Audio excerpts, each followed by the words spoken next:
hadir di sini Tuhan Yesus.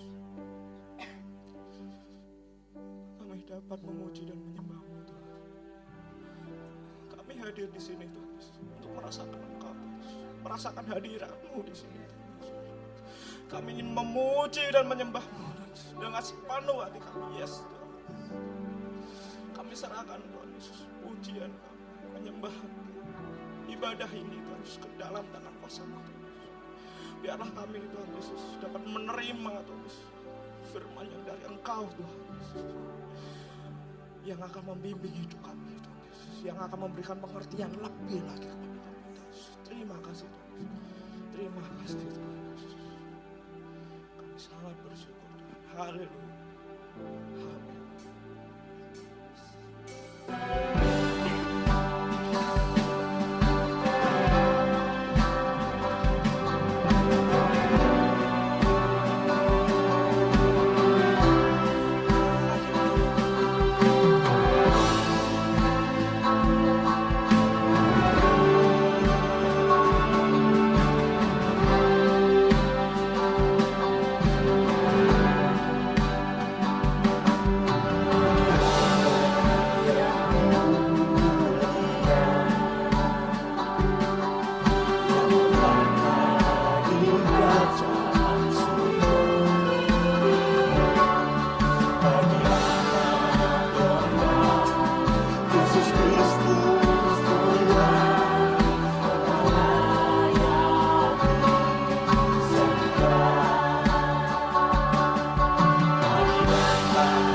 untuk hadirat-Mu yang ada di sini Tuhan. Kami akan melanjutkan pujian kami Tuhan. Kami akan bersorak-sorak bagi-Mu Tuhan. Terima kasih. Haleluya.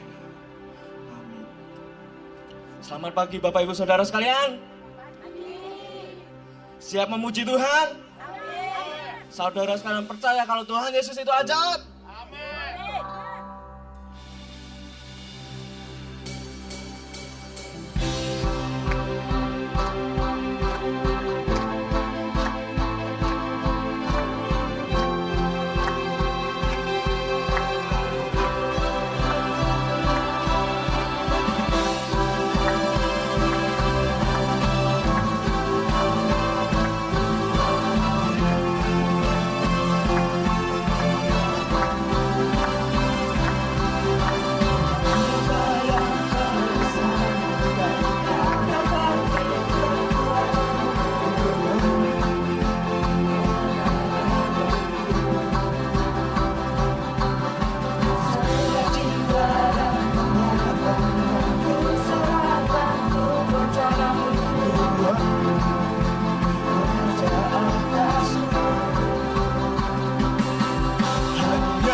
This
Masih siap untuk bersorak-sorai bagi Tuhan?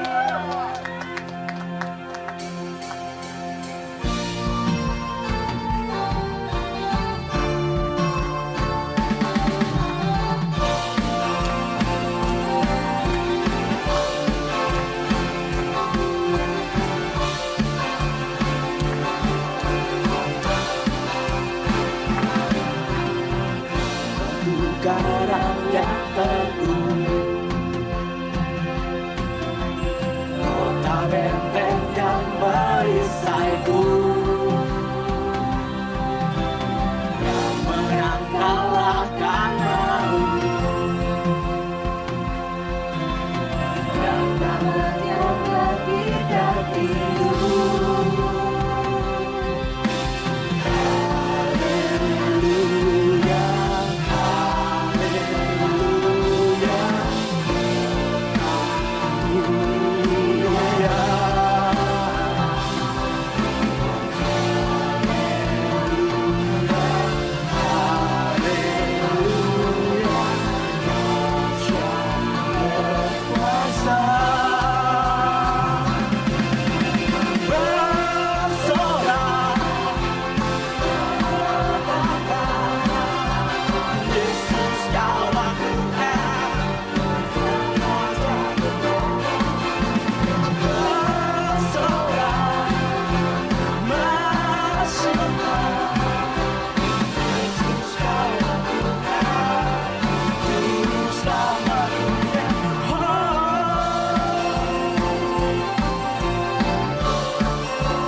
Batu penjuru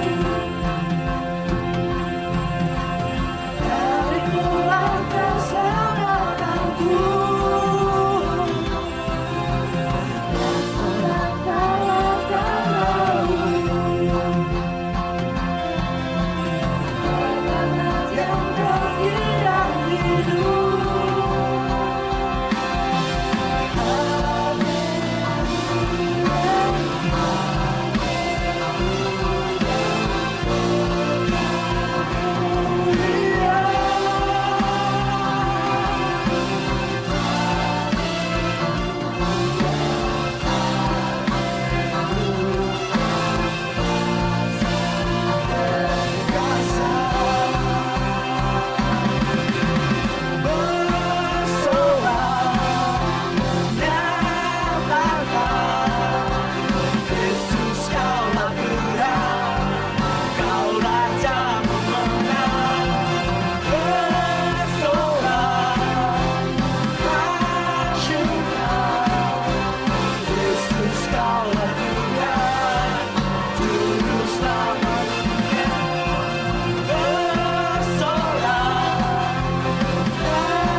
Mengenai percaya Yesus Tuhan, Yesus Tuhan, tempat perlindungan, guru pertahanan.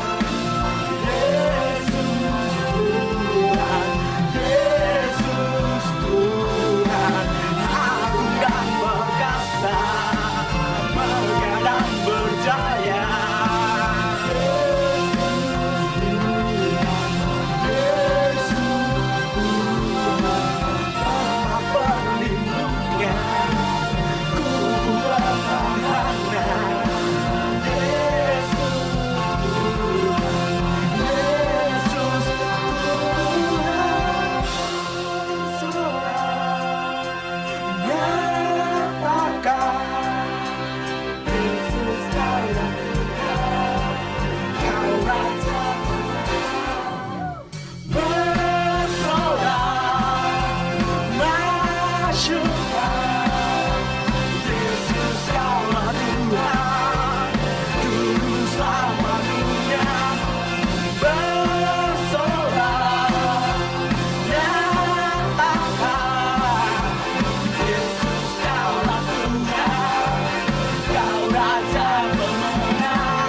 sekalian sudah merasakan kasih setia Tuhan di dalam hidup kalian? Sudah merasakan penyertaan Tuhan di dalam hidup kalian? Yang entah kita mungkin gak bakal bisa membalas itu, tapi mari kita panjatkan rasa syukur kita kepada Tuhan yang telah menyertai hidup kita selama ini, yang tak pernah meninggalkan kita.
Haleluya.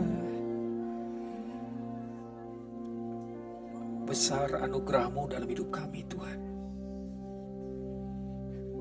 Kami tidak bisa membalas dengan apapun yang ada pada kami hari ini. Hanya pujian, penyembahan, dan pengagungan kami hanya kepada Engkau. Rasa syukur kami atas anugerah yang Kau beri bagi kami, Tuhan. Hari ini kami ada.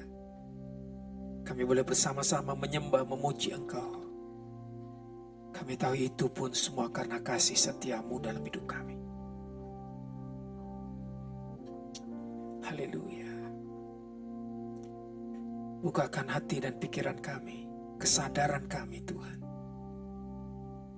bahwa kami punya Tuhan satu-satunya juru selamat yang memberikan kepada kami kehidupan, hidup yang kekal. Oleh karena pengorbanan Yesus di atas kayu salib. Terima kasih bahwa kami mengenal pribadi-Mu lebih lagi, Tuhan. Bukan kata orang, bukan kami hanya mendengar kesaksian orang, tapi kami mengalami Tuhan dalam hidup ini. Karena Kau pribadi yang nyata. Kau sangat mengasihi setiap kami anak-anak-Mu, Tuhan. Terima kasih. Terima kasih Roh Kudus, Roh kebenaran, tuntun kami kepada seluruh kebenaran. Berbicaralah kepada kami melalui hamba-Mu, dan biarlah firman yang boleh kami dengar, kami percayai dan kami hidupkan dalam hidup kami.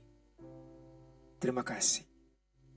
Hanya dalam nama Yesus Kristus kami berdoa dan menyerahkan persekutuan kami pada hari ini, ibadah ini sepenuhnya ke dalam tangan kasih kemurahan Tuhan. Dalam nama Yesus Kristus. Haleluya. Amin. Silakan duduk kembali Bapak Saudara dikasihi Tuhan. Haleluya. Shalom. Salam sejahtera Tuhan yang menyertai semua kita Bapak Saudara dikasihi Tuhan. Haleluya. Kita percaya kalau kita ada hari ini pun itu semua karena anugerah dan kasih setia Tuhan dalam hidup kita. Amin. Ada banyak orang tidak bisa beribadah oleh karena sesuatu dan lain hal. Tapi kita boleh ada bersama-sama. Kita boleh menikmati kehadiran Tuhan dalam pujian dan penyembahan kita. Ingat satu hal yang saya mau ingatkan kepada kita semua sekalian, kita datang ke tempat ini bukan mencari apa yang aku dapatkan, tetapi apa yang kita bisa berikan kepada Tuhan. Apa yang kita bisa berikan, segala penyembahan kita, segala pujian dan syukur kita kepada Tuhan. Karena itu yang menyenangkan hati Tuhan. Nah, hari ini Bapak sekalian kita akan melihat kebenaran firman. Hari ini kita belajar satu kebenaran firman tentang pribadinya. Saudara, setiap firman disampaikan harus tertuju kepada Yesus Kristus. Karena Sinode GBI mencanangkan tahun ini adalah hidup berfokus kepada Kristus. Dialah yang menjadi pusat perhatian kita dalam kehidupan kita sebagai orang percaya. Karena hanya dialah Tuhan dan satu-satunya juru selamat. Hari ini kita belajar dari satu peristiwa ketika Yesus berjumpa dengan seorang perwira di Kapernaum, Bapak sekalian. Saudara, saya percaya Bapak saudara sudah banyak dengar ayat ini. Namun kita akan baca bersama-sama kembali Matius pasal 8 ayat 5 sampai dengan 13. Dua hal yang saya mau sampaikan dari ayat ini, Bapak sekalian. Saya berharap kita bisa bersabar, bisa konsentrasi Bapak sekalian ya. Untuk 2 poin saja, tidak perlu banyak-banyak, nanti lupa kalau sampai di luar ya. Nah, kita akan lihat Matius 8 ayat 5 sampai dengan 13. Kita bisa baca bersama-sama ayat ini, Matius 8 ayat 5 sampai 13, bisa dibuka. Cukup panjang ayatnya Bapak sekalian, kita akan melihat peristiwa ini dari sudut pandang siapa Yesus yang kita sembah. Ini penting sekali Bapak sekalian. Apa yang dia mau dalam hidup kita sebagai orang percaya. Baca bersama-sama saya ayat ini, 2, 3. Ketika Yesus masuk ke Kapernaum, datanglah seorang perwira mendapatkan dia dan memohon kepadanya. Tuan, hambaku terbaring di rumah karena sakit lumpuh dan ia sangat menderita. Yesus berkata kepadanya, aku akan datang menyembuhkannya. Ayat 8. Tetapi jawab perwira itu kepadanya, Tuan, aku tidak layak menerima Tuan di dalam rumahku. Katakan saja sepatah kata, maka hambamu itu akan sembuh. Sebab aku sendiri seorang bawahan, dan di bawahku ada pula prajurit. Jika aku berkata kepada salah seorang prajurit itu pergi, maka ia pergi. Dan kepada seorang lagi datang, maka ia datang. Ataupun kepada hambaku, kerjakanlah ini, maka ia mengerjakannya. Ayat 10. Setelah Yesus mendengar hal itu, heranlah ia dan berkata kepada mereka yang mengikutinya, aku berkata kepadamu sesungguhnya iman sebesar ini tidak pernah aku jumpai pada seorang pun di antara orang Israel. Aku berkata kepadamu banyak orang akan datang dari timur dan barat dan duduk makan bersama-sama dengan Abraham, Ishak dan Yakub di dalam kerajaan sorga. Lihat ayat ini. Sedangkan anak-anak kerajaan itu akan dicampakkan ke dalam kegelapan yang paling gelap. Di sanalah akan terdapat ratap dan kertak gigi. Lalu Yesus berkata kepada perwira itu, pulanglah dan jadilah kepadamu seperti yang kau percaya. Maka pada saat itu juga sembuhlah hambanya. Haleluya. Nah, saudaraku yang dikasih Tuhan Yesus Kristus. Seringkali sekalian kita hanya melihat perkara atau perbuatan yang ajaib yang Tuhan lakukan. Tapi kita lupa untuk mengerti siapa Tuhan yang kita sembah sebenarnya, pribadi seperti apa yang kita sembah. Kita melihat bagaimana sikap dari seorang perwira Kapernaum ini ketika dia berjumpa dengan Yesus, saudara. Saudara, perwira Kapernaum ini bukan orang Yahudi, sekalian. Dia orang Romawi. Kalau saudara baca di ayat cerita yang sama, di ayat yang lebih dijelaskan bahwa dia tidak akan datang, dia tidak berani datang kepada Yesus. Dia menyuruh orang Yahudi, ya tua-tua Yahudi untuk datang dan memohon kepada Yesus untuk kesembuhan hambanya. Karena dia tidak layak untuk datang kepada Yesus, saudaraku. Karena dia bukan orang Yahudi. Nah, saudara, hari ini kita akan melihat di sini, boskan, apa pelajaran yang kita bisa lihat dari seorang perwira Kapernaum ini ketika dia berjumpa dengan Yesus. Karena ini penting, bos sekalian. Hari-hari ini ada banyak orang sudah mulai mendegradasikan siapa Yesus sebenarnya. Anda dengar pengajaran ini, Yesus bukan juru selamat. Yahweh juru selamat, bayangkan saudara. Yesus bukan Tuhan. Saudara, kalau kita tidak memahami kebenaran yang sesungguhnya, kita bisa tersesat dengan ajaran-ajaran hari ini yang datangnya dari gereja Tuhan, saudaraku. Bukan dari luar sana. Oleh sebab itu hari ini kita akan belajar untuk mengerti betul siapa Yesus yang saudara sembah. Ketika kita mengerti Yesus yang kita sembah, maka kita tidak akan pernah digoyahkan oleh apapun dunia tawarkan kepada kita. Karena Yesus terlalu berharga dalam hidup saudara dan saya. Amin. Tidak ada yang bisa menandingi dia. Ada banyak orang begitu mudah tinggalkan Yesus. Hanya persoalan masalah hidup. Persoalan kenyamanan hidup, kebahagiaan hidup di dunia ini. Kita tukarkan Yesus begitu mudahnya. Dan kita tidak mengerti siapa dia sebenarnya. Jangan kenal Yesus hanya sebatas permukaan. Oh, dia juru selamat. Oh, dia Tuhan yang mengasihi saya. Cukup tidak. Hari ini kita melihat, saudara. Apa yang kita bisa belajar dari hari ini? Dari perwira Kapernaum ini. Yang pertama, buka. Baca bersama saya. Yang pertama, 2, 3. Mengakui otoritas Yesus.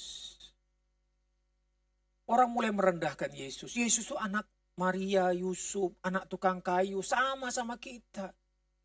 Kok bisa dia Tuhan? Kok ngaku-ngaku Tuhan?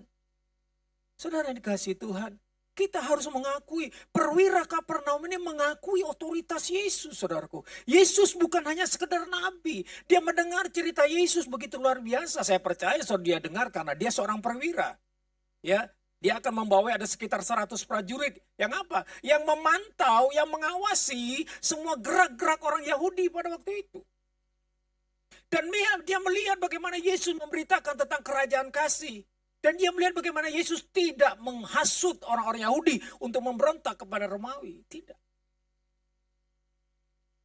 Dia melihat pengajaran-pengajaran Yesus. Dia mendengar pengajaran Yesus. Karena dia sebagai seorang pengawas di situ di Kapernaum. Dan dia melihat pengajaran Yesus yang berbeda dengan yang lain, saudara. Dan ketika dia mendengar, ketika dia mengetahui bahwa ada seorang pelayannya, hambanya yang sakit. Mungkin sudah beberapa kepada tabib-tabib yang ada. Tapi dia mulai melihat dan dia menyadari ada satu pribadi yang sanggup menyembuhkan. Dan dia tidak layak untuk datang kepada Yesus karena dia bukan orang Yahudi. Karena dia bukan orang pilihan, hanya orang-orang Israel yang dipilih pada waktu itu. Sekalian ya. Anda bisa lihat saudaraku. Dia suruh utusan dari salah satu tua-tua Yahudi untuk datang kepada Yesus. Dia layak kau tolong karena dia membantu kita di sinagog ya. Untuk membangun rumah ibadah bait Allah pada waktu itu. Respon Yesus luar biasa. Aku akan segera datang kepadanya. Mengapa Yesus segera datang? Karena Yesus tahu bagaimana orang ini. Dia punya sikap sebagai mengakui bahwa otoritas Yesus yang luar biasa. Dia mengakui bahwa Yesus itu bukan hanya sekedar nabi. Dia adalah Tuhan. Sebabnya dia tidak layak untuk datang kepada Yesus. Saudara dikasihi Tuhan, mengakui otoritas Yesus itu penting dalam hidup kekristenan. Lanjut. Otoritas itu artinya apa? Otoritas itu artinya adalah hak atau wewenang untuk bertindak atau untuk mengatur. Ketika kita berdoa, doa kita tidak dijawab, apa respon kita? Tuhan, aku mengasihi Engkau. Tuhan, aku pelayanmu Tuhan. Aku setia loh berdoa Tuhan. Aku setia baca firman Tuhan. Apakah begitu cara kita kepada Tuhan? Kalau kita mengakui dia adalah mengakui otoritas Yesus. Kita tidak berhak mengatur dia. Dia yang berhak mengatur apapun kita. Apapun keadaan kita. Karena dia adalah Tuhan yang berkuasa atas kehidupan dan kematian. Kalau kita mengakui otoritasnya, kita tidak berhak untuk protes apapun. Apapun yang terjadi dalam hidup kita, kita hanya percaya Tuhan merancangkan kebaikan buat hidup saudara dan saya. Amin. Ini yang harus kita pahami, Bapak sekalian. Jangan ancam Tuhan. Kalau Tuhan tidak tolong saya nggak mau melayani lagi. Wih, keren banget ya. Kalau Tuhan tidak tolong saya tidak akan ibadah lagi. Ibadah itu yang butuh kita. Bukan Tuhan. Beritahu kanan kiri, kita yang butuh ibadah kepada Tuhan. Kita butuh menyembah Tuhan. Beritahu kanan kiri kita. Jangan cari keuntungan ketika Anda ibadah, nggak ada. Kita ini sudah beruntung karena Tuhan selamatkan saudara dan saya. Kok nggak bisa bayar itu? Dengan apa akan ku balas? Dengan apa Anda mau balas? Gak ada. Masa kita datang gini, Tuhan aku mau ibadah, tapi tolong aku ya Tuhan. Enak aja loh saudara. Kita pikir Tuhan siapa? Ini loh, orang tidak mengakui otoritas Yesus. Saya mau beritahu saudara ya. Tuhan menciptakan alam semesta. Dia ciptakan daratan dan lautan. Dipisahkanlah daratan dan lautan, betul?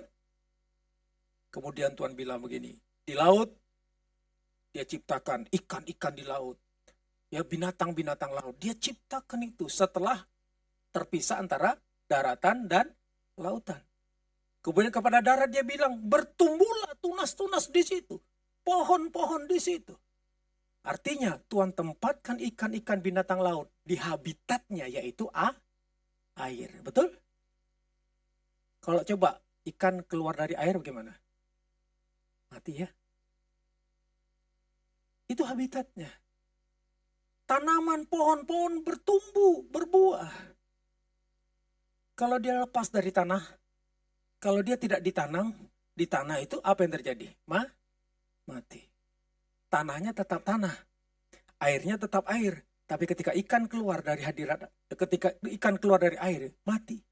Saudara tahu kita ini adalah orang-orang percaya yang diciptakan segambar dan serupa dengan Allah. Ketika dia menciptakan saudara, dia tidak bilang jadilah manusia, tidak. Dia mulai berkata dengan daya cipta yang luar biasa. Anda kalau baca Mazmur 139, kejadian saudara itu dahsyat. Ketika dia menciptakan kita, dia menciptakan di dalam bahasa Inggrisnya itu dengan rasa takut. Kok aneh, kok Tuhan takut loh menciptakan saudara. Artinya apa? Dia sangat hati-hati menciptakan saudara saya segambar dan serupa dengannya. Dan itu artinya bahwa engkau dan saya diciptakan segambar, berarti habitat kita adalah di dalam hadiratnya. Kalau engkau keluar dari hadiratnya, engkau ancam Tuhan, enggak mau ibadah. Tuhan tetap Tuhan, Anda yang mati.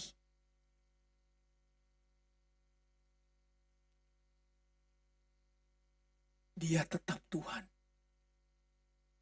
Anda ngancam Tuhan, enggak mau ibadah, enggak mau lagi berdoa, enggak mau lagi pelayanan. Yang mati siapa? Kita yang mati. Karena kita keluar dari hadiratnya. Kita keluar dari habitat kita sesungguhnya sebagai manusia ciptaan yang baru. Sebagai manusia sudah ditebus dengan darahnya yang sangat mahal. Hadiratnya itu adalah habitat saudara saya. Bersatu dengan dia. Berjalan bersama dengan dia setiap hari. Itulah habitatmu dan habitatku. Ketika kita keluar dari hadirat Allah. Ketika kita lepas dari pokok anggur. Ranting adalah saudara saya akan mati. Jelas. Dia tidak berubah, dia tetap Tuhan. Anda mau marah, Anda mau maki dia, Anda mau benci dia, Anda mau tinggalkan dia, mau ancam dia, dia tetap Tuhan.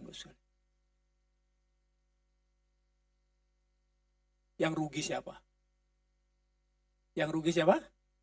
Bilang saya. Saya yang rugi kalau saya keluar dari hadiratnya. Saya yang rugi kalau saya tinggalkan Tuhan. Anda bayangkan hidup kekristenan kita. Ketika orang Kristen tidak mengakui otoritas Yesus, begitu mudahnya tinggalkan Tuhan. Dia nggak sadar, dia bukan hanya mati secara rohani, tapi dalam kekekalan dia terpisah dari Allah Sang Penciptanya. Dan itu tragedi yang sangat mengerikan bagi manusia yang diciptakan segambar dan serupa dengan dia. Ketika manusia ciptaannya terpisah dari dia. Karena Tuhan tidak menciptakan neraka untuk manusia. Tidak. Tuhan hanya menciptakan neraka untuk iblis dan sepertiga malaikat yang mengikutinya. Tetapi ada orang, manusia yang ikut dia. Ingat itu Bapak sekalian, Tuhan bukan kejam. Dia Bapa yang baik dan mengasihi manusia. Tetapi manusia yang memberontak dan keluar dari hadiratnya. Kita tidak mengakui otoritas Yesus dalam hidup kita. Menyebabkan kita kehilangan apa yang dia sudah janjikan buat hidup saudara dan saya sebenarnya. Perwira Kapernaum ini mengakui otoritas Yesus sekali. Yesus berkuasa atas penyakit. Yesus berkuasa atas kematian dan kehidupan. Yesus berkuasa atas setan. Kalau Bapak Saudara lihat cerita ayat di atas. Ya, ini kan khotbah di bukit Matius 5 sampai Matius 7. Ya, itu pengajaran Yesus. Kalau orang tanya Anda pengajaran Yesus mana itu? Matius 5 sampai Matius. Itu pengajaran Yesus dan itu kehidupan kita sehari-hari yang harusnya kita praktekkan. Kemudian dia buktikan di ayat yang ke-8. Bukan hanya dia khotbah, bukan hanya dia ngajar dengan teori, tapi dia buktikan bagaimana dia menyembuhkan yang sakit, mengusir setan, mengampuni dosa dan sebagainya. Itu membuktikan bahwa dia bukan hanya seorang guru yang hebat, bukan seorang pengajar yang hebat, bukan seorang pengkhotbah yang hebat, tapi dia membuktikan bahwa dia adalah Tuhan. bukan seorang nabi. Terlalu rendah Tuhan Yesus nabi. Nabi Isa katanya. Terlalu rendah. Yesus adalah Tuhan. Tadi kita nyanyi. Bersorak. Luar biasa. Yesus adalah Tuhan, Yesus Raja, apalagi Yesus penguasa alam semesta. Seringkali kita lupa itu. Inilah otoritasnya. Dia bekerja dengan cara yang ajaib, saudara, di tengah-tengah dunia yang membuktikan bahwa dia berkuasa atas segala sesuatunya di bumi dan di alam semesta. Bukan hanya di bumi, Bapak sekalian. Bumi ini terlalu kecil ya buat Tuhan ya. Bumi ini bahkan planet terkecil. Ada beberapa planet terkecil. Salah satunya itu bumi, saudara, sebenarnya. Saudara. Anda bayangkan kita hidup di bumi ini yang kecil ini di mata Tuhan. Persoalan kita tuh sekecil apa lagi, saudara? Kok kita bilang persoalan kita tuh berat sih, saudara? Bumi ini di mata Tuhan sang pencipta alam semesta. Bukan menciptakan bumi loh ya. Menciptakan alam semesta ini. Ketika Tuhan menciptakan bumi ini terlalu kecil planetnya. Berapa orang di bumi ini? Berapa miliar hari ini? 7,5 miliar? Anda bayangkan tuh. 7,5 miliar persoalan saudara besar sebesar apa sih persoalan saudara? Bumi yang kecil di mata Tuhan. Dan kita mengaku bahwa persoalan kita besar. Padahal bumi aja kecil, penduduknya 7 miliar di bumi. Apalagi persoalanmu sangat kecil di mata Sang Pencipta. Kok kita sibuk bingung protes sama Tuhan? Tuhan kalau nggak tolong aku, nggak jawab doaku, aku nggak mau ke gereja. Lah kecil banget nolong saudara. Ada di sini yang pernah begitu? Bertobat loh ya. Jangan pernah berani ngancam-ngancam Tuhan loh sekalian. Pokoknya apapun yang terjadi atas hidup kita. Kalau itu bukan kesalahan kita. Karena dosa ada konsekuensinya loh Bapak sekalian ya. Ya, ada konsekuensi dosa, jangan main-main Bapak sekalian. Dia mengampuni, betul, konsekuensi dosa tetap dijalankan. Tapi kalau Tuhan izinkan sesuatu terjadi dalam hidup kita Bapak sekalian. Percayalah saudaraku, semuanya dia rancangkan untuk kebaikan kita. Amin. Percaya. Tuhan bilang begini, percaya saja.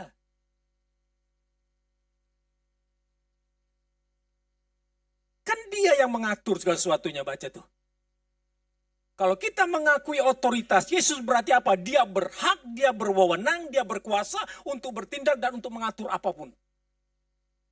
Alam semesta aja dia atur yang baik untuk manusia. Apalagi anak-anaknya nih loh.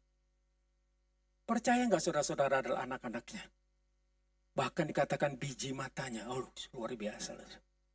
Masa kita nggak percaya bahwa persoalan kita tuh terlalu kecil bagi Tuhan? Tuhan mau sedang membereskan apa saudara dalam hidup kita ketika kita ada masalah? Tuhan sedang membereskan hatimu dan hatiku.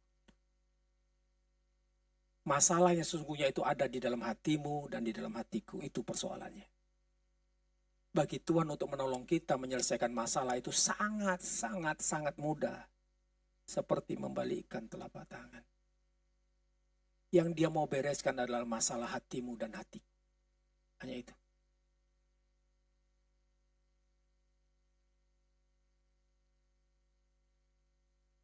Kemarin ada seorang konseling kepada saya, seorang dokter. Dokter Kementerian Kesehatan Republik Indonesia. Dia cerita kepada saya, dia panggil saya Om, nama saya ini, dan dia memperkenalkan diri bahwa dia menghadapi masalah dalam kehidupannya, yaitu istrinya meninggalkannya dan kedua anaknya. Dan dia merasakan begitu pahitnya hidupnya. Karena istrinya pergi dengan pria yang lain, dan pria yang dia pilih adalah pria pemabuk dan penjudi. Iblis itu jahat, saudara. Mata gelap, saudara, lupa. Punya suami seorang dokter, punya anak 2, tinggalkan begitu saja. Menikah dengan pria Kristen loh, pria Kristen loh, saudara. tapi pemabuk dan penjudi. Ngaku nih Kristen, KTP doang ya. Jangan ada orang Kristen hanya KTP. Tahu yang singkatan KTP ya? Kristen tanpa pertobatan. Saya hanya bilang begini. Apapun masalah dalam hidupmu terjadi, itu bukan kegagalan hidup. Itu hanya sebuah peristiwa. Sebuah proses yang Tuhan izinkan terjadi dalam hidupmu. Bahwa rancangan Tuhan atas hidupmu dan atas keluargamu adalah rancangan yang terbaik. Kalaupun kau harus melewati proses yang begitu berat, secara manusia nggak kuat engkau menanggungnya. Tapi Tuhan hanya mau bereskan hidupmu terlebih dahulu. Tuhan mau bereskan hatimu terlebih dahulu. Apakah engkau mau mengampuni istri? Dia bilang mantan istri, saya bilang nggak perlu bilang mantan istri. Karena Tuhan tidak pernah mengizinkan yang namanya perceraian, tidak.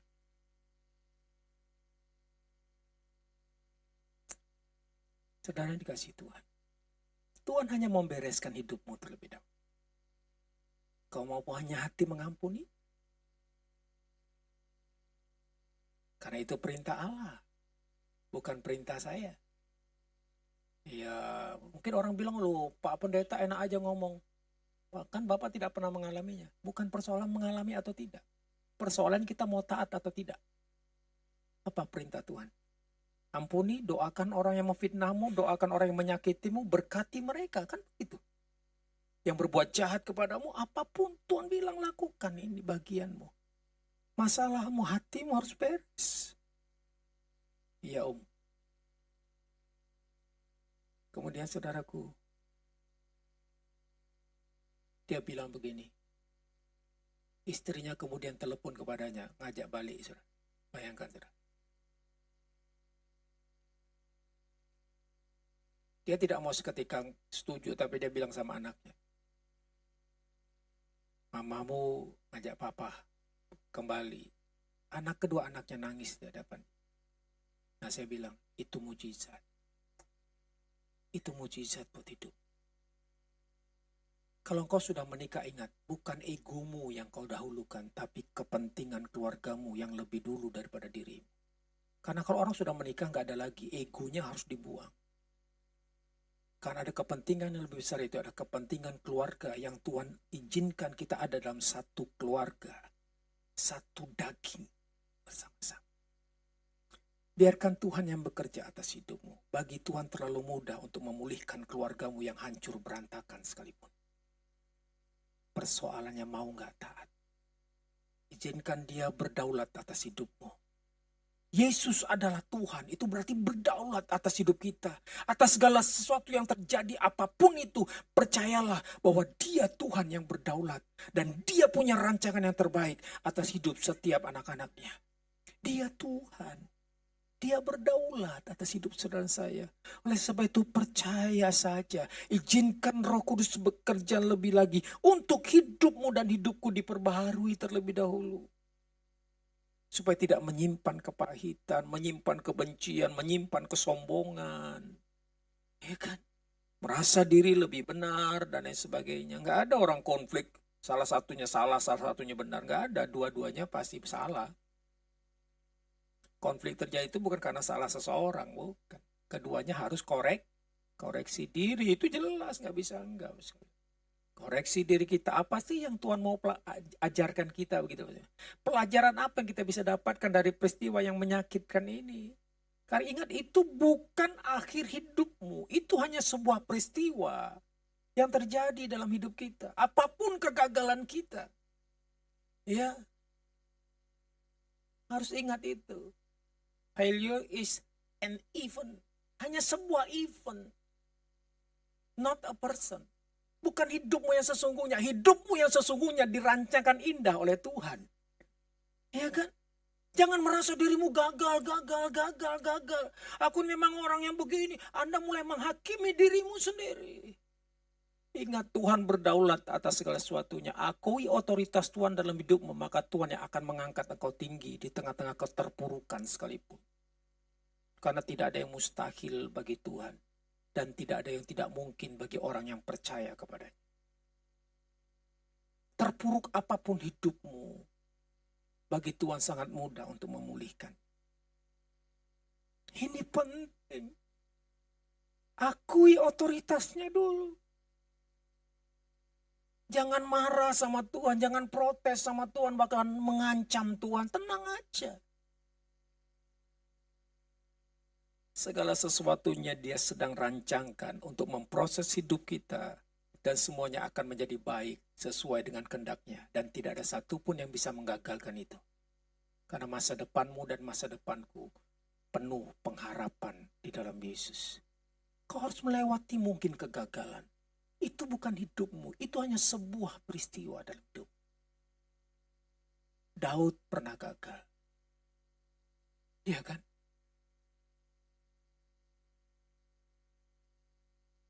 Itu hanya sebuah peristiwa. Tapi di balik itu semua, Tuhan punya rancangan yang terbaik atas hidup kita. Akui otoritas Yesus. Jangan ikutin ajaran yang lain yang Anda dengar hari ini. Yesus itu bukan Tuhan. Enak aja kita bilang Yesus bukan Tuhan. Iblis aja mengakui bahwa Yesus adalah Tuhan. Saudara. Kok orang Kristen tidak mengaku Yesus Tuhan? Itu kan kebangetan. Saudara. Akui otoritas Yesus dalam hidupmu hari demi hari. Sekalian.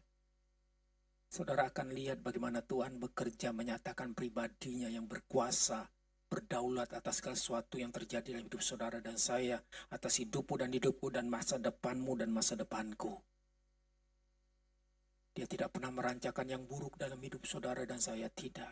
Kalaupun kita harus melewati peristiwa yang buruk, itu hanya sebuah proses yang Tuhan izinkan untuk kita naik lebih tinggi lagi bersama dengan Tuhan. Percayalah ini. Yang kedua, yang kita bisa belajar dari perwira Kapernaum ini. Yang kedua, baca bersama saya, 2, 3. Pentingnya iman dalam hubungan kita dengan Yesus. Baik saudara, hidup kekristenan tidak hanya menjalankan hidup agamawi, Bapak sekalian. Harus hidup dengan kita percaya Yesus kan karena iman. Bukan hasil perbuatan kita. Efesus bilang begitu kan. Efesus pasal yang kedua ayat 8-10. Jangan kau memegahkan diri karena semuanya itu bukan usahamu, bukan hasil kerja kerasmu, tapi itu karena iman percayamu kepada Dia. Engkau diselamatkan. Jadi dalam hubungan kita dengan Tuhan itu harus ada iman. Iman itu bukan hanya sekedar percaya dalam mulut kita, dalam hati, tapi ada tindakan iman percaya kita kepada Tuhan. Lanjut. Lanjut. Dalam terjemahan bahasa Indonesia, firman Allah yang hidup Ibrani 11 ayat 6, saudara tidak mungkin menyukakan hati Allah tanpa iman. Nggak bisa sekali. Tidak mungkin menyukakan hati Allah tanpa iman, tanpa bergantung kepadanya. Apa sih iman? Sederhana sebenarnya. Iman itu percaya bahwa Allah ada, Allah sedang bekerja di balik segala sesuatunya untuk merancangkan kebaikan bagi kita yang mengasihi Dia. Roma 8 ayat 28. Iman itu begini, Bapak sekalian. Alkitab bilang begini, iman sebesar biji sawi akan bisa memindahkan gunung. Kan gitu ya ayatnya ya. Oh, luar biasa. Gunung persoalan pindah dalam nama Yesus. Nah, persoalannya ketika Anda berdoa dalam nama Yesus, gunung persoalan pindah. Ternyata nggak pindah. Apa Anda lakukan? Gak benar nih firman. Enggak. Kalau beriman tuh begitu. Gunung persoalan pindah-pindah. Ketika gunung persoalan gak pindah, kita tetap itu iman. Jangan asal klaim firman Tuhan, Bapak sekalian. Harus lihat konteks ayat. Jangan hanya cabut ayat klaim. Gak bisa. Ingat tadi Dia yang berhak mengatur apapun juga. Bukan kita yang mengatur Tuhan. Kamu kurang iman. Gak ada orang kurang iman. Iman sebesar biji sawi. Masalahnya gak ada iman itu saja sebenarnya. Iman percaya bahwa Allah itu ada. Dan Allah itu merancangkan sesuatu yang baik. Walaupun kita harus melewati suatu peristiwa. Keadaan yang mungkin lembah bayang maut sekalipun. Dia berkuasa atas kematian dan kehidupan. kehidupan. Kalau Tuhan rancangkan, kalau Tuhan bilang oke sekarang selesai hidupmu, gak usah protes, karena itu memang Tuhan tahu yang terbaik buat hidup kita, Bapak sekalian. Ya, seringkali kita mau coba atur Tuhan. Padahal dia itu Bapa yang baik, saudaraku.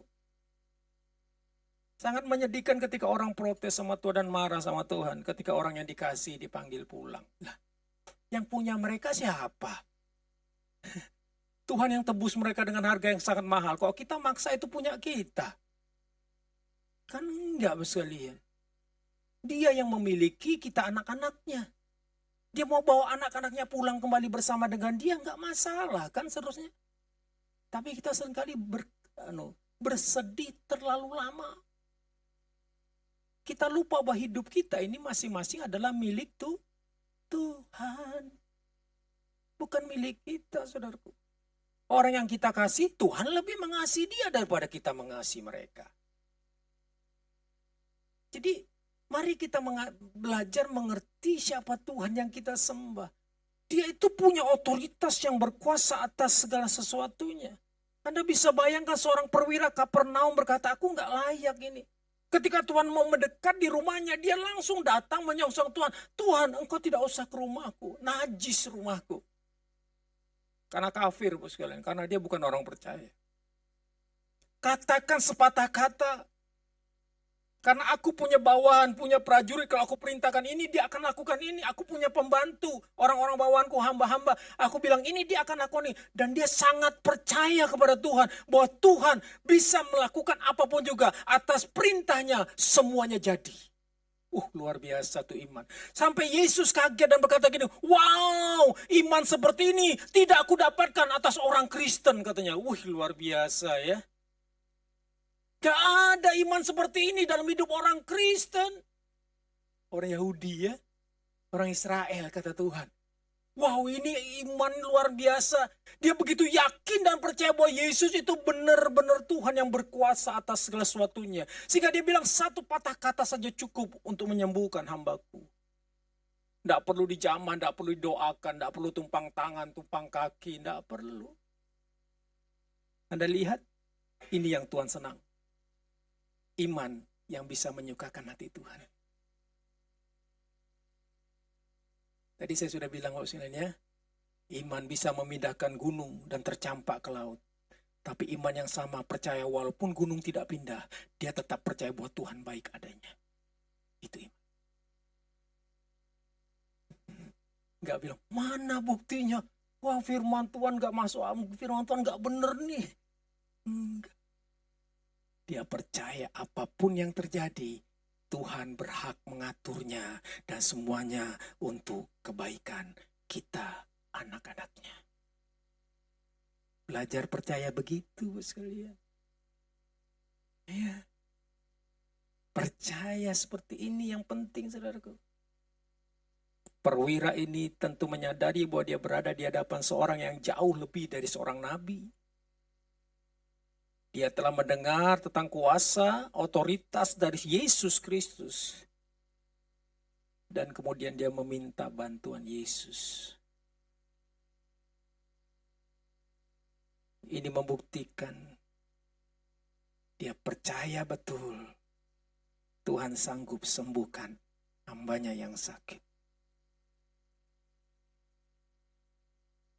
Jadi Bapak Saudara yang dikasih Tuhan, dua hal ini yang saya mau sampaikan kepada kita semua. Untuk kita memahami dan mengerti betul. Siapa Tuhan yang kita sembah. Bagaimana kita bisa bertumbuh. Menjadi semakin dewasa dalam Kristus. Menyadari siapa Tuhan yang kita sembah.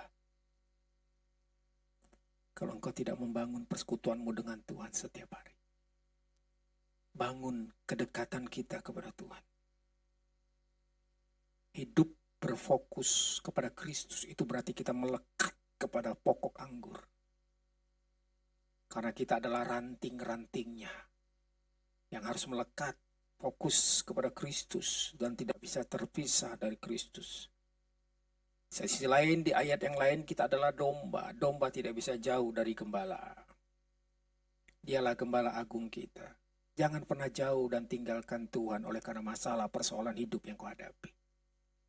Jangan pernah tinggalkan Tuhan karena kau kecewa dengan orang Kristen lainnya. Gak perlu. Karena itu bagian proses sebenarnya dalam hidup saudara dan saya. Itu kita bisa belajar mengampuni, saling mengasihi satu dengan yang lainnya, saling mengampuni satu dengan yang lainnya. Karena itulah ajaran Yesus buat saudara dan saya. Besi menajamkan besi, manusia menajamkan sesamanya. Jangan pernah kecewa oleh karena orang Kristen yang lainnya. Jangan pernah kecewa karena pemimpin rohani kita. Gak perlu. Kita hanya percaya saja di balik semua peristiwa yang terjadi yang Tuhan izinkan. Dia sedang memproses hidupmu dan hidupku. Supaya kita menjadi semakin hari, semakin serupa dengan Kristus. Hanya itu sebenarnya. Ya.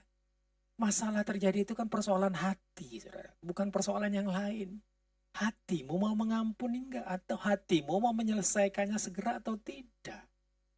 Semua tergantung kepada hatimu dan hatiku. Itu yang Tuhan mau. Cara hidup kita sebagai orang percaya yang berbeda. Ketika kita mengakui otoritas Yesus, berarti kita hidup seperti apa yang Dia mau dan Dia ajarkan kepada kita. Mengakui bahwa apa yang jadi rencananya itulah yang terbaik atas hidup saudara dan saya. Ada satu kesimpulan yang saya mau buat kepada kita. Baca bersama-sama ini. Ya, dengan suara yang keras, 2, 3. Mengakui otoritas Allah dalam hidup kita sehari-hari merupakan tindakan iman yang akan membawa kita masuk dalam kerajaan surga. Ingat ayat-ayat terakhir tadi? Dari timur barat, dari orang-orang yang bukan orang-orang Yahudi, bukan orang Israel, mereka datang, mereka masuk dalam kerajaan surga. Duduk makan bersama dengan Abraham, Ishak dan Yakub, tetapi anak-anak kerajaan dicampakkan. Wih, ngeri loh saudaraku. Hati-hati loh bos kalian. Orang-orang Kristen ternyata tidak memiliki iman. Tidak percaya kepada Yesus. Ngakunya percaya tapi dalam tindakan dan praktek hidup sehari-hari nggak percaya. Jangan heran satu kali ketika Tuhan datang. Mereka dari timur barat, orang-orang yang bukan orang-orang Yahudi, bukan orang-orang pilihan orang-orang Kristen. Ya. Mereka sungguh-sungguh datang, mereka percaya Yesus, mengakui otoritas Yesus, mereka diselamatkan. Anak-anak kerajaan dicampakkan, dibuang, bayangkan. Ngeri loh saudara, jangan pikir Kristen kita hari ini percaya selamat masuk surga. Kalau kita tidak berjuang mempertahankan iman kita dengan sungguh-sungguh. Jangan-jangan nanti di atas ketika dia tahta pengadilannya dia bilang aku gak kenal kamu. Bayangkan sekalian. Itu sebabnya kita perlu berhati-hati dengan kekristenan kita. Berjuang untuk mempertahankan keselamatan dalam hidup saudara dan saya. Dengan memiliki iman yang teguh. Percaya yang teguh kepada siapa Yesus yang kita sembah dan kita percayai. Anda lihat di ayatnya tadi. Coba nanti di rumah baca ulang saja bos kalian. Ngeri loh itu bos kalian. Iman seperti ini gak aku temui di hidup orang Israel. Bayangkan saudara. Sangat mengerikan bos kalian. Itu sebabnya hari ini saudara.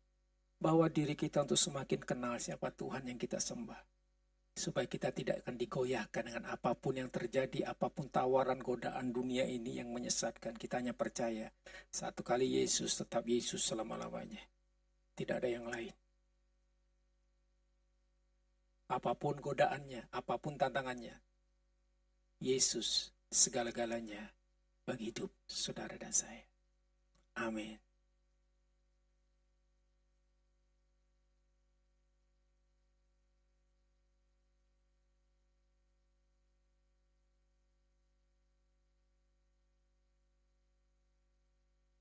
Mari kita tundukkan kepala kita akan berdoa bersama-sama. Haleluya Bapak Yesus. Terima kasih Tuhan Yesus. Kami bersyukur kepadamu. Kau sudah berbicara kepada kami hari ini. Tuhan berbicara lebih dalam lagi kepada setiap kami anak-anak-Mu. Hari ini kami mau buat pengakuan bahwa sekali Yesus tetap Yesus dalam hidup kami dan tidak ada yang lain. Hanya Engkau lah yang kami cinta untuk selama-lamanya, apapun yang terjadi dalam hidup kami ya Tuhan. Terima kasih Bapa Surgawi. Haleluya. Terima kasih Tuhan, Kau yang jamah setiap kami mau berhenti berbicara, tapi Tuhan Roh Kudus berbicaralah kepada kami semua. Terima kasih Tuhan. Kaulah Yesus Kristus satu pribadi yang adalah Tuhan di atas segala-galanya. Oh, sekali Yesus, selamanya Yesus, harapanku tak pernah hilang, tak akan hilang, karena kasih-Nya sekarang ku ada. Oh Yesusku, oh Yesusku, ku tunggu Kau selamanya. Sekali Yesus, selamanya Yesus, harapanku tak akan hilang, tak akan hilang, karena kasih-Nya sekarang ku ada. Oh Yesusku, ku cinta Kau selamanya. Katakan sekali Yesus. Mari kita bangkit berdiri bersama-sama. Kami hanya berharap kepadamu, harapanku tak akan hilang. Haleluya. Karena kasih-Mu kami ada hari ini. Itu bukti pemeliharaan-Mu atas hidup aku. Oh Yesusku, ku cinta Kau selamanya. Ku cinta Kau selamanya. Oh sekali Yesus, selamanya Yesus, harapanku tak akan hilang, karena kasih-Nya sekarang ku ada. Oh Yesusku, akan karena kasih. Oh Yesusku, ku cinta Kau selama. Sekali lagi katakan, oh Yesusku, ku cinta Kau selamanya.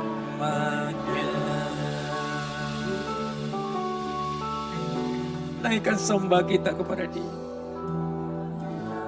Materaikan Tuhan janji kami untuk mencintai Engkau apapun keadaan kami Tuhan. Haleluya.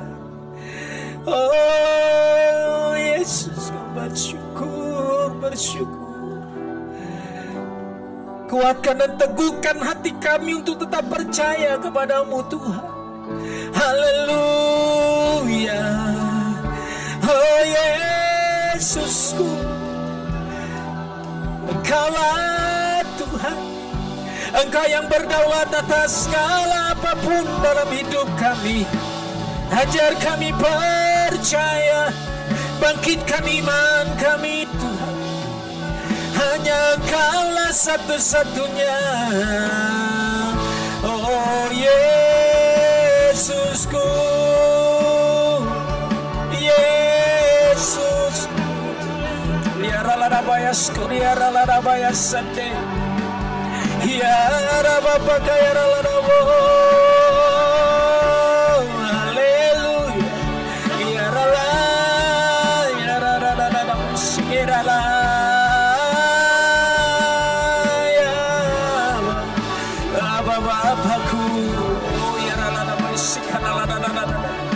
Kau yang jamah setiap kami Tuhan. Bangkitkan iman percaya kami kepadamu. Karena tanpa iman tidak mungkin kami berkenan kepadamu. Haleluya, haleluya. Yesusku, oh Yesusku, ku sembah Kau Yesus. Hanya Kau Tuhan, hanya Kau yang berdaulat atas segalanya. Kau Bapa, Engkau yang berhak mengatur segala sesuatunya. Engkau yang berdaulat atas kami, umat tebusan-Mu. Haleluya. Ya ralalalalalalabo sekaralabayase.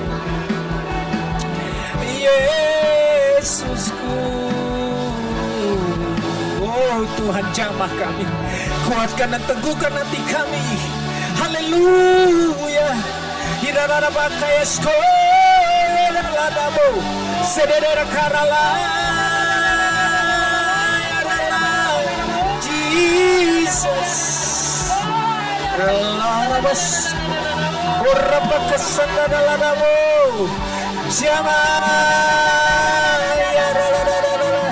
Haleluya. Oh Jesus. Urabakasena yarala nabo.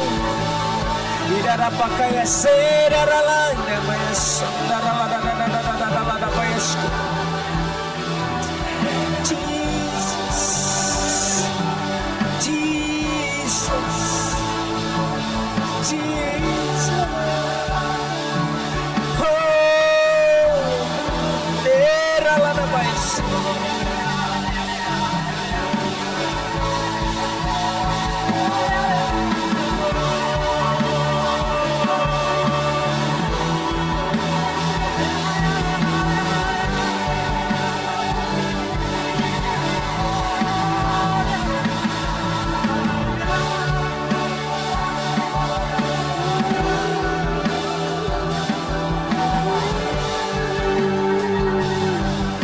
Yes, haleluya.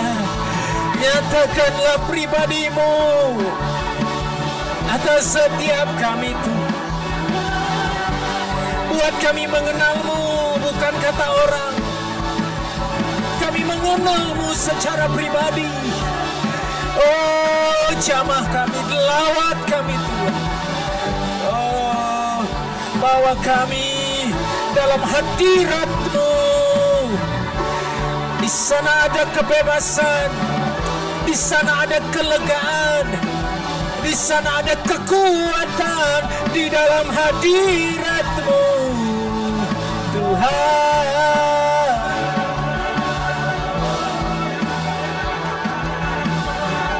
Oh Yesus, Yesus, yes.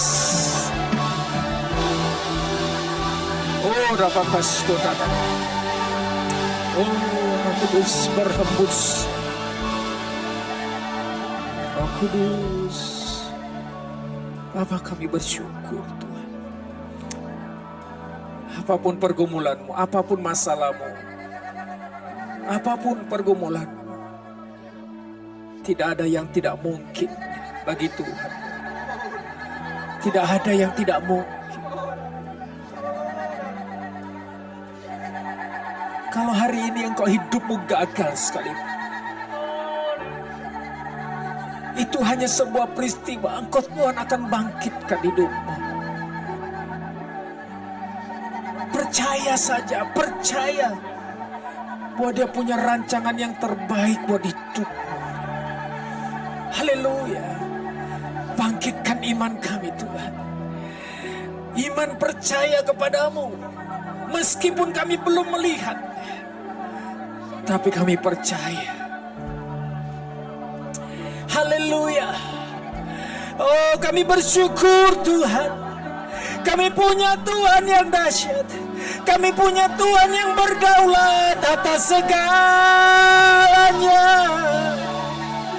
Haleluya.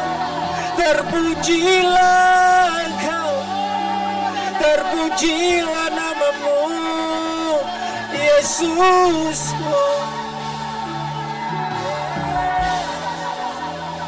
Haleluya. Oh, jemaat, dalam nama Yesus Kristus Tuhan.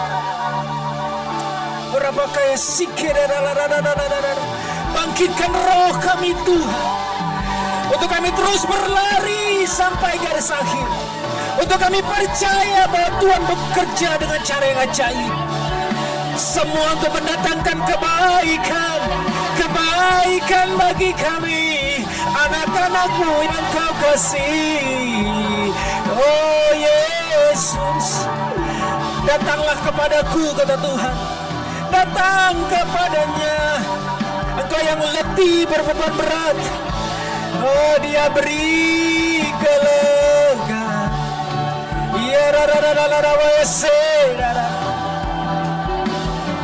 Ya Yesusku, Kau Bapa yang mulia.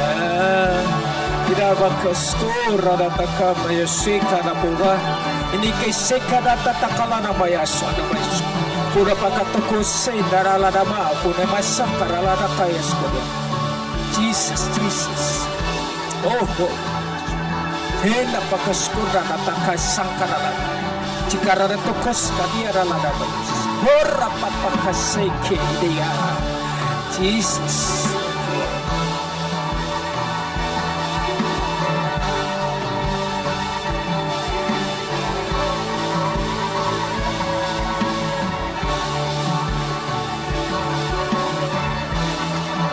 Arahkan hatimu kepadanya.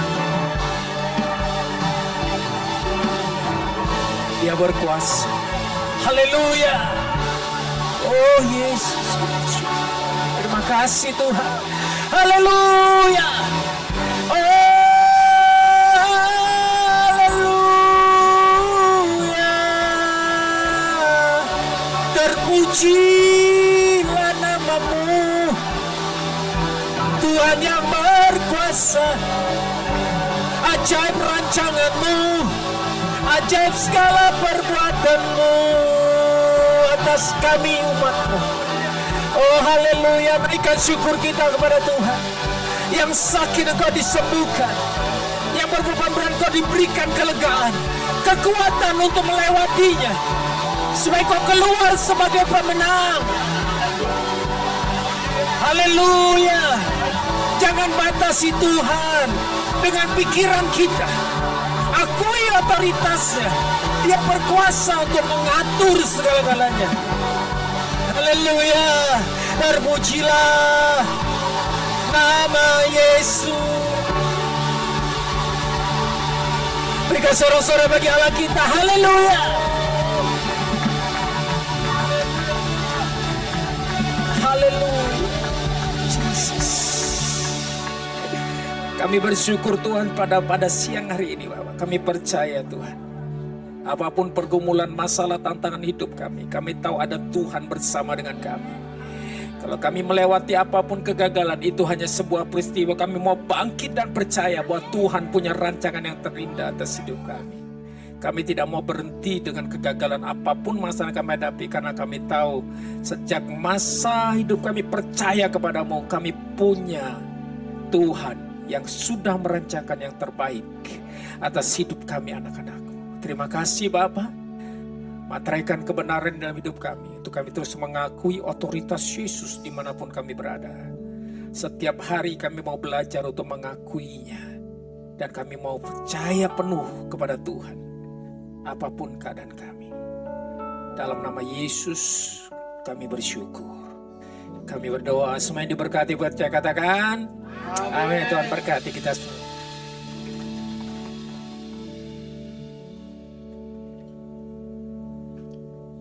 Mari kita berdoa sekali lagi.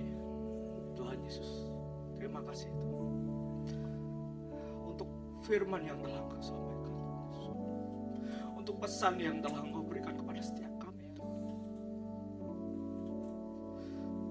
Kami ingin mengakui otoritas-Mu di dalam hidup kami. Engkau yang berkuasa atas hidup kami.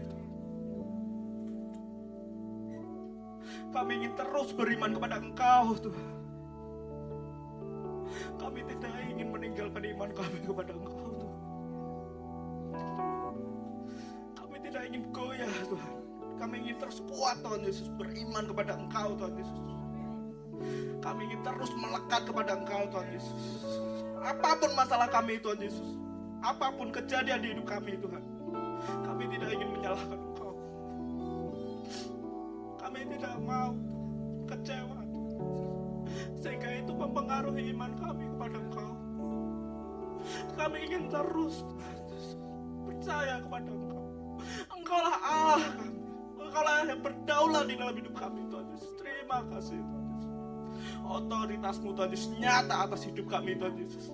Sehingga hidup kami, Tuhan Yesus, Engkau yang jamin, Engkau yang kontrol, Tuhan Yesus.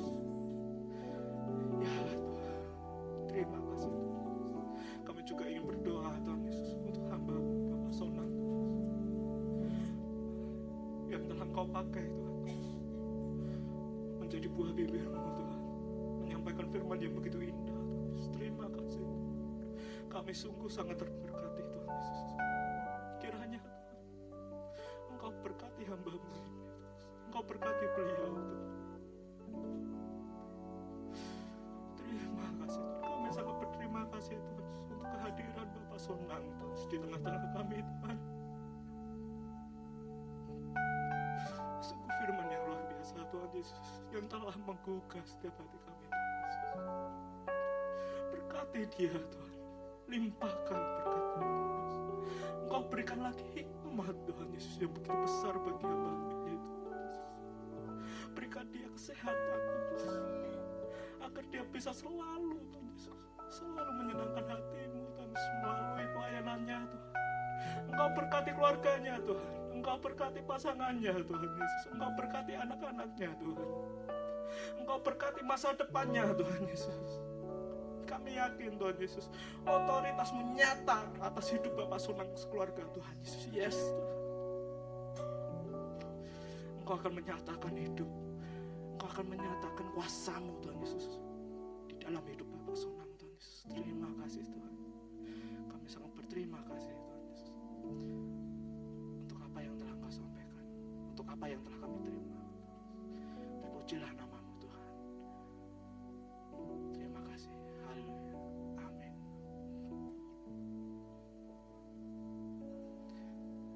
Saudara, sebelum kita mengakhiri pada kita pada pagi hari ini, kita akan melihat pengumuman untuk seminggu ke depan. Pengumuman pertama adalah persembahan. Sudah disediakan di setiap kursi Bapak Ibu Saudara amplop untuk persembahan, nanti dapat diisi dan dapat diberikan di kotak persembahan yang ada di depan. Untuk pengumuman selanjutnya,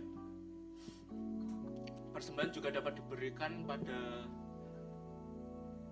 dapat ditransfer melalui BCA dengan account number 836 019 779. Untuk pengumuman berikutnya, ya, setiap hari Senin sampai Sabtu terdapat doa pagi yang diadakan pada jam 5 pagi sampai jam 6 pagi. Mungkin kita dapat meluangkan waktu kita untuk berdoa pagi bersama di tempat ini, Bapak Ibu Saudara.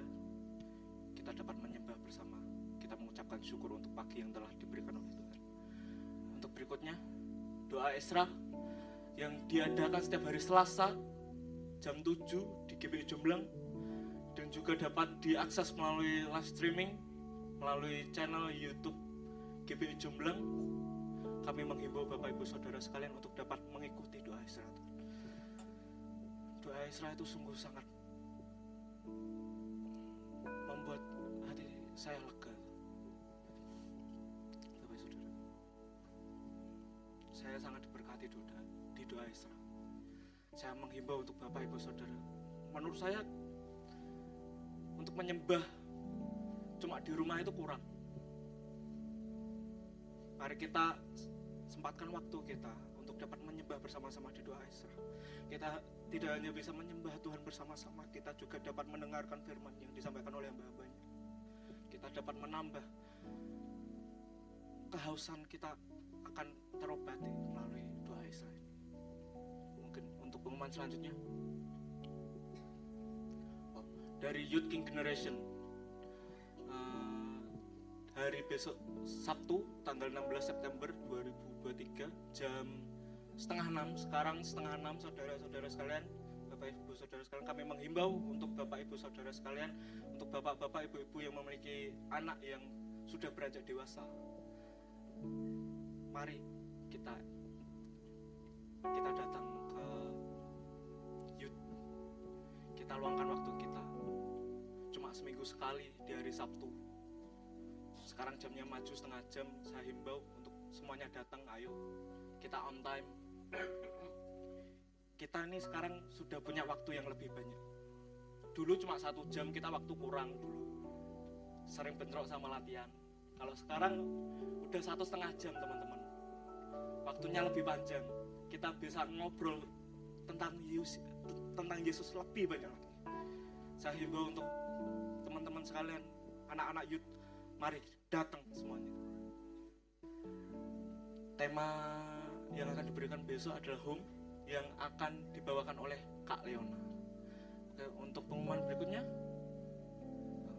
sebelum kita membaca pengakuan kita, saya ingin menyambut Bapak Ibu Saudara sekalian yang mungkin baru pertama kali datang di GBI Jomblang. Apakah ada? Kami ingin menyambut Bapak Ibu Saudara sekalian. Mari kita berikan tepuk tangan. Selamat datang. GBI Jomblang mengadakan ibadah setiap hari Minggu jam 8 pagi. Semoga dapat bergabung dengan kami di minggu-minggu yang berikutnya. Terima kasih Bapak Ibu Saudara sekalian. Mari kita bangkit berdiri. Kita akan mengucapkan pengakuan kita yang diambil dari kitab Amsal pasal 10 ayat 3 sampai 4. Mari kita baca 1, 2, 3. Tuhan tidak membiarkan orang benar menderita kelaparan, tetapi keinginan orang fasik ditolaknya. Tangannya membuat miskin, tetapi tangan orang rajin menjadikan kaya. Kita angkat tangan kita, mari kita ucapkan pengakuan kita 1, 2, 3. Tuhan tidak akan membiarkan aku kelaparan. Aku mau bekerja dengan rajin. Aku mau memakai waktu.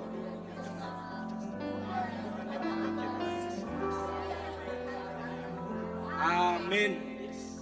Mari kita ucapkan yel-yel kita. Masih ingat yel-yel kita? Jemaat GBI Jombang, lebih antusias, lebih.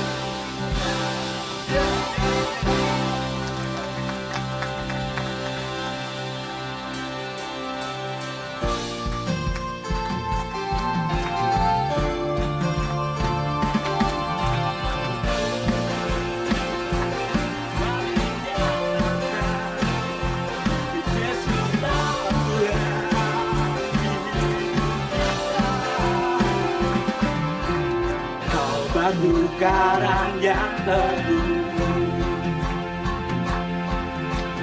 kota benteng dan perisaiku, yang menang kalahkan malu, bernama yang bangkitkan hidup.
saudara angkat kedua tanganmu untuk menerima berkat dari Allah Bapa.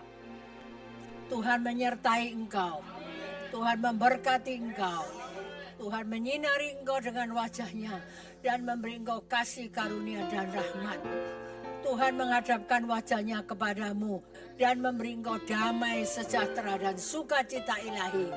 Dan biarlah berkat dari Allah Bapa, kasih karunia dari Tuhan Yesus Kristus dan persekutuan dengan Roh Kudus akan menyertai engkau mulai pagi ini sampai Maranatha kita boleh berjumpa dengan Yesus di awan-awan. Umat yang percaya dan diberkati akan menyambut dengan berkata, amin. Selamat pulang, Tuhan memberkati.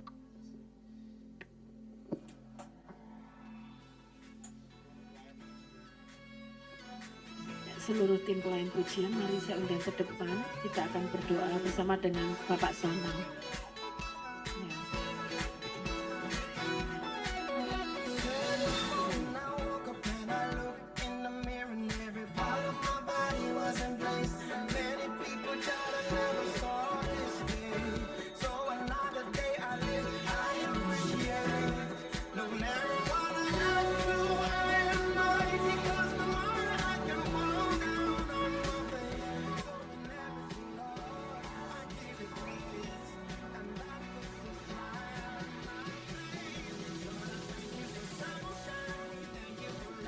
Tes